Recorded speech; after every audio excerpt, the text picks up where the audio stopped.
بسم اللہ الرحمن الرحیم، کلاس 6۔ بیٹا لاسٹ ٹائم ہم نے دیکھا تھا مضمون، آج دیکھیں گے کہانی۔ کہانیاں بھی آپ کے نصاب میں شامل ہیں، تو ان کو بڑی آسانی کے ساتھ ہم نے کس طرح اٹیمپٹ کرنا ہے وہ بھی بات کرتے ہیں۔ پہلے سے پڑھتے ہیں، دیکھیں جی۔ لالچی کتا، گریڈی ڈاگ، آپ پہلے اس عنوان سے پڑھ چکے انگلش میں۔ دیکھیں جی، ایک دفعہ کا ذکر ہے کہ ایک کتے کو قصاب کی دکان سے گوشت کا ایک ٹکڑا ملا۔ کہ ونس اپون اے ٹائم، ایک دفعہ کا ذکر ہے کہ ایک ڈاگ کو بچر کی شاپ سے، ایک قصاب مطلب جو گوشت بیچتا ہے، اس کی دکان سے گوشت کا ایک ٹکڑا ملا۔ اس نے سوچا کیوں نہ اسے کہیں دور جا کر کھایا جائے تاکہ کوئی دوسرا کتا اس سے یہ ٹکڑا چھین نہ لے۔ یہ سوچ کر اس نے ٹکڑا منہ میں دبایا اور چل دیا۔ راستے میں ایک نہر تھی۔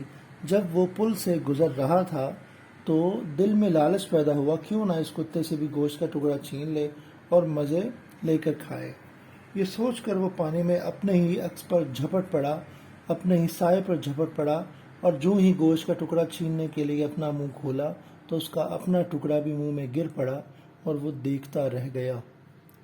نتیجہ لالچ پوری بلا ہے کہ جیسے ہی اس نے یہ دیکھا کہ جو میرے پاس ہے اس پر قناعت کرنے کی بجائے اس نے اور زیادہ حاصل کرنے کے لیے جب لالچ کی تو جو حاصل تھا وہ بھی اس کے ہاتھ سے نکل گیا۔ تو یہ ہمارے انسانوں کے لیے بڑی ایک اللہ تعالیٰ کی نشانی ہے کہ خوش وہ ہے کہ جو اپنے نصیب پہ خوش ہے۔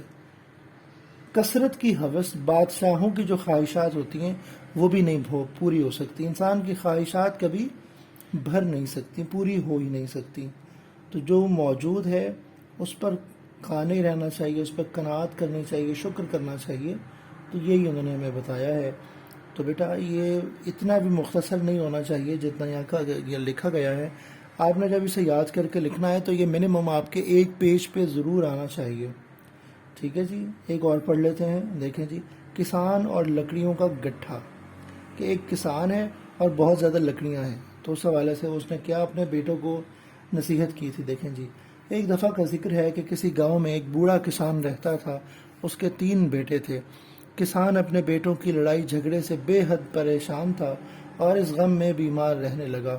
ایک دن کسان بہت بیمار ہو گیا۔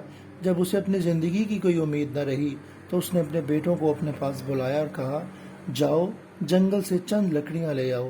تینوں بیٹے جنگل سے چند لکڑیاں لے آئے۔ کسان نے ان سے کہا کہ ان کو باندھو۔ بیٹوں نے حکم کے مطابق ان لکڑیوں کو اکٹھا باندھ دیا۔ کسان نے باری باری تینوں بیٹوں سے کہا کہ اس کو توڑے، مگر وہ تینوں ناکام رہے۔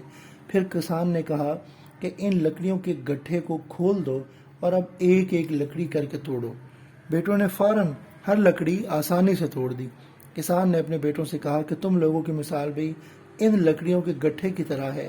اگر تم لوگ اتفاق، یونٹی، محبت، اگر تم لوگ اتفاق سے رہو گے تو کوئی بھی تمہیں نقصان نہیں پہنچا سکتا، اور اگر ان لکڑیوں کی طرح جدا جدا رہو گے تو ہر کوئی تمہیں آسانی سے نقصان پہنچا سکے گا۔ نتیجہ کیا ہے جی؟ اتفاق میں برکت ہے۔ تو سب سے پہلی بات تو یہ ہے کہ آپ نے کہانی لکھنے کے بعد اس کا جو نتیجہ ہے، مورل، وہ ضرور لکھنا ہے۔ تو یہاں یہ بتایا گیا ہے کہ انسان جو ہے وہ گروہی زندگی گزارنے پہ مجبور ہے۔ گروہی زندگی ہوتی ہے کہ جو بہت زیادہ لوگوں کے ساتھ مل کر ان کی اسسٹنس سے، کو اسسٹنس سے جو ہے وہ تشکیل پاتی ہے۔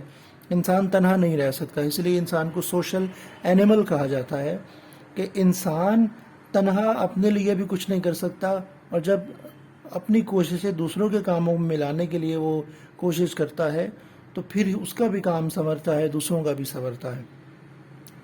جی تو بیٹا یہ 2 کہانیاں آج ہم نے پڑھی ہیں، تو ان کو آپ نے غور سے دیکھنا ہے، اس میں کوئی مشکل نہیں ہے، اور آپ نے ان کو لکھنا ہے۔ ٹھیک ہے، یہ میں روزانہ مینشن اس لیے کرتا ہوں کہ بیٹا لکھنے کی آپ نے اردو کی زیادہ سے زیادہ پریکٹس کرنی ہے۔ ٹھیک ہے جی، اوکے بیٹا، اللہ حافظ۔